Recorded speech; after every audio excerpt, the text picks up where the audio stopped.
E aí, bora fazer uma viagem no tempo hoje? Vamos juntos desvendar um mistério. Como é que as grandes civilizações contavam antes mesmo de existir o 1, o 2 ou o 3 do jeito que a gente conhece? Se preparem, porque a nossa aula sobre os números da antiguidade vai começar. Já pararam para pensar nisso? Sério, antes dos números que a gente usa no dia a dia, como é que os povos antigos registravam suas colheitas, o tamanho dos exércitos ou a escala daquelas construções monumentais? A resposta está em sistemas que, olha, são incrivelmente criativos. É neles que a gente vai mergulhar agora. Bom, esse aqui é o nosso roteiro de hoje, tá?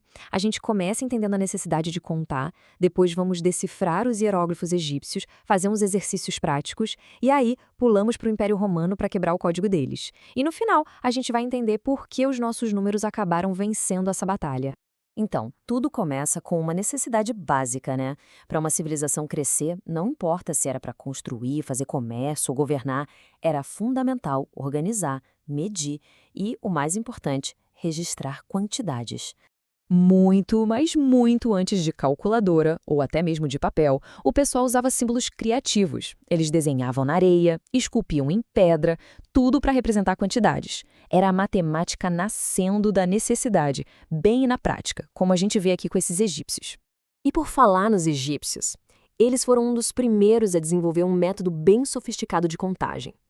Vamos dar uma olhada nesse alfabeto de números deles. O que é genial aqui é a simplicidade. Eles só precisavam de 7 símbolos principais. Um bastão para o número 1, um osso de calcanhar para o 10, um rolo de corda para 100, uma flor de lótus para 1000, um dedo apontando para 10.000, um peixe para 100.000 e um homem assustado para 1.000.000. É sério, com só esses 7 desenhos, eles conseguiam escrever números gigantescos. Tá, mas e como é que se usava esses símbolos? As regras, olha, são surpreendentemente fáceis. Primeiro, é um sistema aditivo, ou seja, é só somar o valor de todos os desenhos. Segundo, a posição não importa, podia escrever da esquerda para a direita, de cima para baixo, tudo misturado, o valor total era sempre o mesmo. E terceiro, um símbolo podia ser repetido até 9 vezes. Precisava de 10? Aí sim, passava para o próximo símbolo, o de maior valor. Certo, turma? Agora que a gente já viu a teoria, vamos para a prática. Chegou a hora de resolver uns problemas, como se a gente estivesse lá no Antigo Egito. Vamos começar com esse aqui. Como a gente representaria o número 316 usando os hieróglifos que acabamos de ver? Pensem em decompor o número. Centenas, dezenas e unidades. E aqui está a resposta. Para fazer 300, a gente usa 3 rolos de corda. Para o 10, um calcanhar. E para o 6, 6 bastões. Junta tudo e pronto, temos o número 316. Simples, aditivo e bem visual, né? Agora, vamos fazer o contrário. Temos aí os hieróglifos na tela. A tarefa agora é traduzir isso de volta para o nosso sistema de números. Olhem com atenção. Identifiquem cada símbolo, lembrem o valor de cada um, e a regra é clara. É só somar tudo. Vou dar um tempinho. Preparados? O resultado é 137. Olha só, a gente tem o rolo de corda, que vale 100, 3 calcanhares, que dão 30 no total, e 7 bastões, que valem 7. Somando tudo, 100 mais 30 mais 7, 137.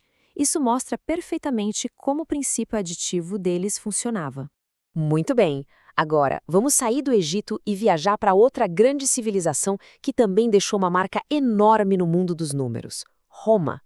Todo mundo aqui já viu números romanos por aí, né? Em relógios, nomes de papas, reis ou até no final dos filmes. Mas como é que esse sistema funciona de verdade?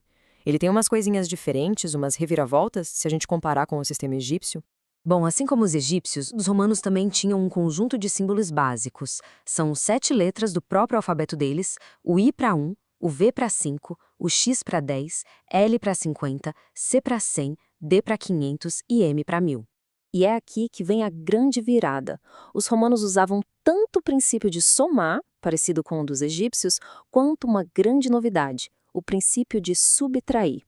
Se um símbolo menor viesse antes de um maior, a gente subtraía. Isso fez o sistema ficar mais compacto, mas também um pouquinho mais complexo. A posição aqui começa a fazer toda a diferença. Então, vamos para o nosso próximo desafio na lousa. O número é 789. Como é que um escriba romano representaria isso? Lembrem de usar tanto a soma quanto a subtração. Pensem em como montar o 700, depois o 80 e, por fim, o 9.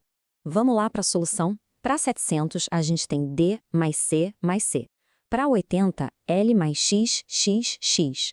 E agora vem a parte inteligente. Para o 9, usamos a regra da subtração, o I antes do X. Vejam só como a mistura de adição e subtração cria um número final. D, C, C, L, X, X, X, I. Último desafio da nossa aula, CMIV. Esse aqui testa bem se a gente entendeu o tal do princípio subtrativo. O que será que temos aqui? E a resposta correta é 904. Reparem que aqui tem duas subtrações acontecendo. Primeiro, o CM, que é o C de 100 antes do M de 1000. Então, 1000 menos 100 dá 900. Depois, o IV, que é o I de 1 antes do V de 5. Então, 5 menos 1 dá 4. Juntando as duas partes 900 mais 4, 904. Então, a gente viu dois sistemas de números antigos e super poderosos. Mas, se eles funcionavam tão bem, por que foram substituídos pelo nosso sistema, o indo-arábico? Mas antes da gente chegar na resposta, é importante notar que eles não sumiram de vez. Pensem nos filmes, nos nomes de reis e rainhas, em alguns relógios chiques. Os números romanos sobreviveram quase como um eco daquele império gigante e hoje são usados em contextos mais formais ou tradicionais. E aqui está a resposta, o grande pulo do gato. A ideia revolucionária que faltava tanto no sistema egípcio quanto no romano era o conceito do zero. Nenhum dos dois tinha um símbolo para o nada, para o vazio. A invenção do zero foi o que permitiu o nosso sistema posicional, onde o lugar de um número muda o valor dele. E isso abriu as portas para cálculos muito, mas muito mais complexos. Foi uma ideia que literalmente mudou tudo.